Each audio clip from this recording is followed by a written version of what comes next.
Hello everyone, my self Anish वाटेन और आज का हमारा टॉपिक है इंट्रासेल्यूलर एक्यूमुलेशन। देखो, कोई भी सब्सटेंस हो जैसे कि लिपिड हो, ग्लाइकोजन हो या प्रोटीन हो, वो इंट्रासेल्यूलरली एक्यूमुलेट होगा और हम माइक्रोस्कोपी में उसे H&E स्टेन में विजुअलाइज करेंगे तो वो different types of colour show करेगा। देखो, अभी तक हमने जितना पढ़ा है उसमें हमें पता है कि पिंक कलर के डिपॉजिट हो तो वो प्रोटीन से, ठीक है। फिर देखो, अगर ब्लू कलर के डिपॉजिट्स हो तो वो कैल्सिफिकेशन की वजह से, मतलब कैल्शियम प्रेजेंट है। और तो और अगर देखो, अब क्या बच गया, प्रोटीन्स और कैल्शियम हो गया, मतलब लिपिड और ग्लाइकोजन बच गया, ठीक है। तो लिपिड और ग्लाइकोजन है ना, वो एकदम क्लियर वैक्यूल शो करेंगे, ठीक। और ये कौन सी स्टेन में हो रहा है वो खास ध्यान रखना, ये नॉर्मल H&E स्टेन में हो रहा है। देखो, सबसे पहले हम लिपिड डिपोजिशन के बारे में पढ़ते हैं। ये लिपिड डिपोजिशन का, और ये इतना मैंने ड्रॉ किया है ना, वो उतना ध्यान रखो तो भी चलेगा, पर ज़्यादा इसमें इंपॉर्टेंट क्या है, एक तो पिगमेंट्स इंपॉर्टेंट है और तो और कैल्सिफिकेशन इंपॉर्टेंट है। ये दो टॉपिक आपको अच्छे से रिवाइज कर लेना है, वरना लिपिड डिपोजिशन पे इसकी स्पेशल स्टेन पे क्वेश्चन आता है, वरना इतना ज़्यादा डिटेल में कोई नहीं पूछता। फिर लिपिड डिपोजिशन है ना, वो क्लियर वैक्यूल शो कर रहा था, ठीक है। तो H&E स्टेन पे क्लियर वैक्यूल शो होगा। फिर उसकी स्पेशल स्टेन भी होगी, क्योंकि देखो हमें सेपरेट तो करना है ना, वो डिपॉजिट्स है वो लिपिड का है या फिर ग्लाइकोजन का है, वरना क्लियर वैक्यूल तो दोनों शो करेंगे। तो उसके लिए हमें स्पेशल स्टेन के साथ भी उसे विजुअलाइज करना पड़ेगा। तो यहाँ पर जो स्पेशल स्टेन यूज होती है वो दो है, एक है ऑयल रेड ओ और Sudan black B. Oil red O कब यूज होती है, जब है ना एकदम फ्रेश टिश्यू हो ना, तब ऑयल रेड ओ यूज होगी। और सुडान ब्लैक बी है, ये फिक्स टिश्यू के लिए यूज होगी,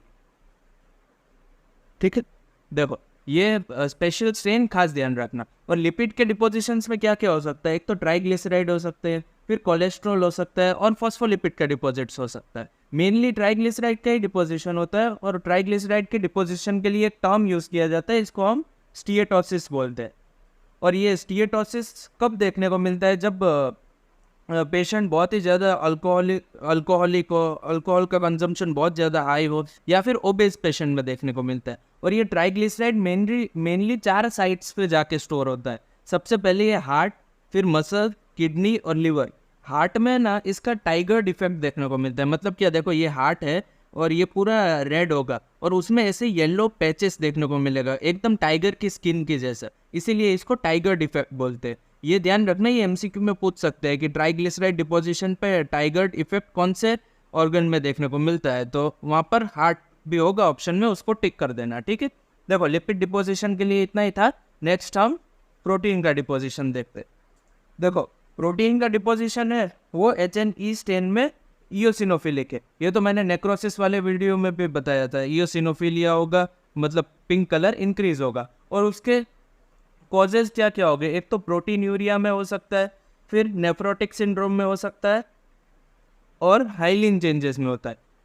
हाइलिन वर्ड पैथोलॉजी में जब भी यूज हो ना, उसका मतलब एकदम होमोजीनस पिंक डिपोजिशन हो ना, कुछ भी हो, कोई भी सब्सटेंस हो, होमोजीनस पिंक डिपोजिशन है, उसके लिए टर्म हाइलिन रेफर होगा पैथोलॉजी में, ठीक है। ये ध्यान रखना, ठीक है। अब देखो, ग्लाइकोजन डिपोजिशन का, ग्लाइकोजन डिपोजिशन है वो भी H&E स्टेन में क्लियर वैक्यूल की तरह दिखेगा, पर अब इसको हमें लिपिड के साथ सेपरेट करना है कि ये लिपिड है या ग्लाइकोजन। तो उसके लिए एक स्पेशल स्टेन यूज करनी पड़ेगी, और वो स्पेशल स्टेन का नाम है पर आयोडिक एसिड शिफ्ट, ठीक है। लिपिड डिपोजिशन के लिए कौन सी दो स्टेन हम यूज कर रहे थे, एक थी ऑयल रेड ओ और सुडान ब्लैक बी। और ग्लाइकोजन डिपोजिशन के लिए पर आयोडिक एसिड शिफ्ट।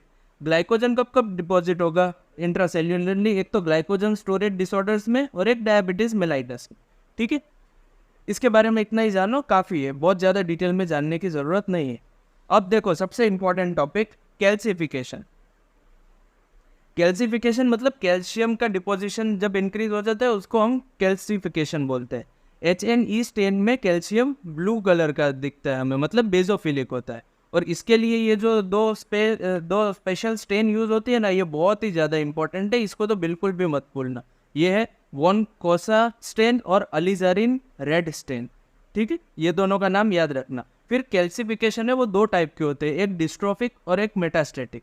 देखो, डिस्ट्रोफिक से ऐसे याद रखो, डी फॉर डेड और डीजनरेटेड टिश्यू में होगा ना, वो डिस्ट्रोफिक होगा, और जो उसके ऑपोजिट लिविंग टिश्यू में होगा वो मेटास्टेटिक कैल्सिफिकेशन होगा, ठीक है, देखो अभी कैल्शियम डिपॉजिट हुआ है तो कैल्शियम के लेवल पे क्या फ़र्क होगा, डिस्ट्रोफिक कैल्सिफिकेशन में कैल्शियम का लेवल नॉर्मल रहेगा और उसके ऑपोजिट मेटास्टेटिक कैल्सिफिकेशन में कैल्शियम का लेवल इंक्रीज होगा। खास तो इसके एग्जाम्पल्स इंपॉर्टेंट है। डिस्ट्रोफिक कैल्सिफिकेशन के एग्जाम्पल याद रखने के लिए एक न्यूमोनिक है RAT, रैट। वैसे उसमें R से होगा रूमेटिड नोड्यूल, A से एथेरोमा और T से TB। ठीक है, ये 3 मेन एग्जाम्पल है। और देखो ट्यूमर में ना डिस्ट्रोफिक कैल्सिफिकेशन में क्या देखने को मिलता है, हमें सेमोमा बॉडीज देखने को मिलती है। ठीक है, देखो उसमें क्या होगा, ऐसे एकदम स्पाइरल स्पाइरल स्पाइरल बॉडीज होगी जिसे हम सेमोमा बॉडीज बोलते हैं। ट्यूमर में ऐसा देखने को मिलेगा। और एक और कंडीशन में ये देखने को मिलता है, वो है मोंकबर्ग्स एथेरोस्क्लेरोसिस। ये बहुत ही ज़्यादा इंपॉर्टेंट है, इसका स्पेलिंग खास ध्यान रखना। पहले मैंने भी स्पेलिंग इसका गलत लिख दिया था, इसका स्पेलिंग थोड़ा सा याद रखने में थोड़ा सा टिपिकल है, मतलब तो याद रख लेना। ठीक है, इतना ज़्यादा कुछ टफ नहीं है।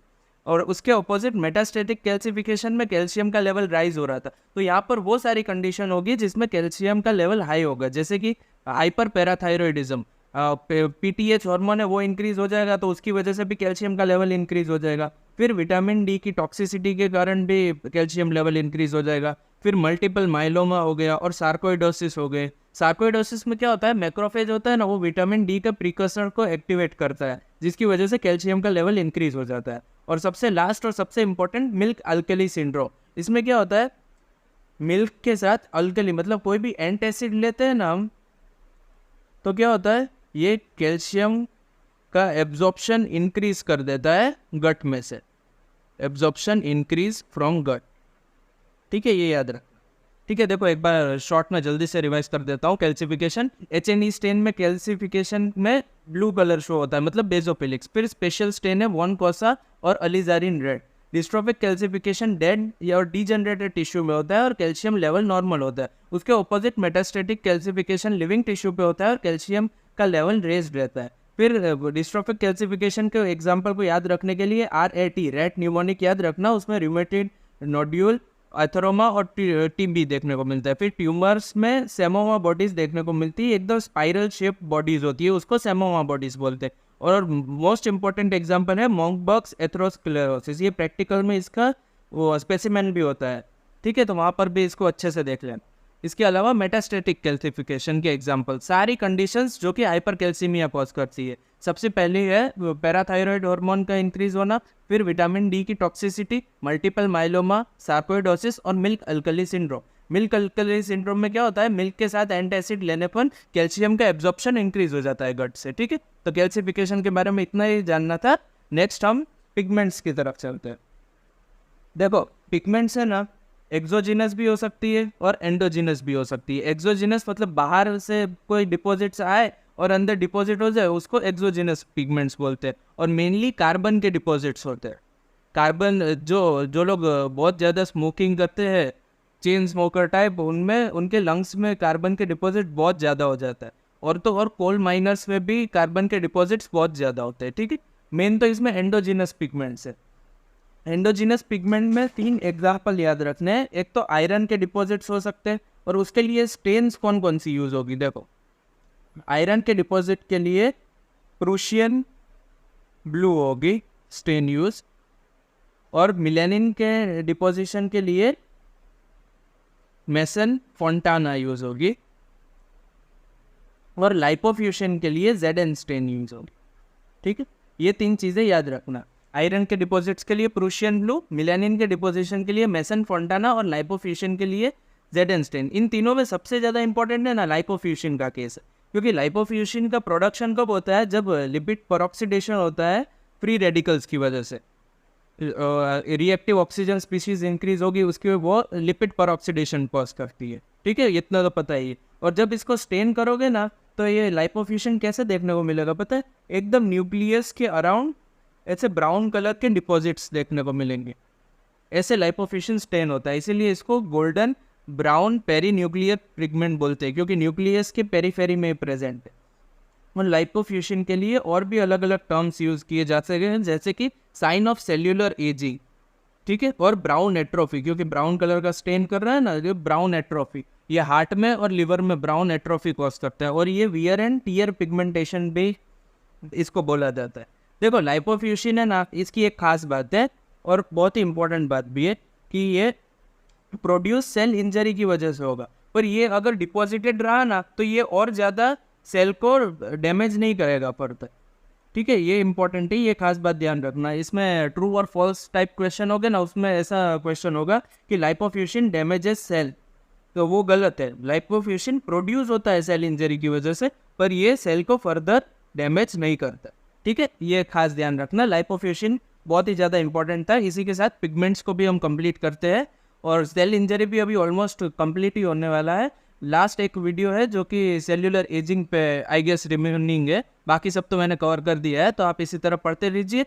Hope you like my video. Thank you so much for watching.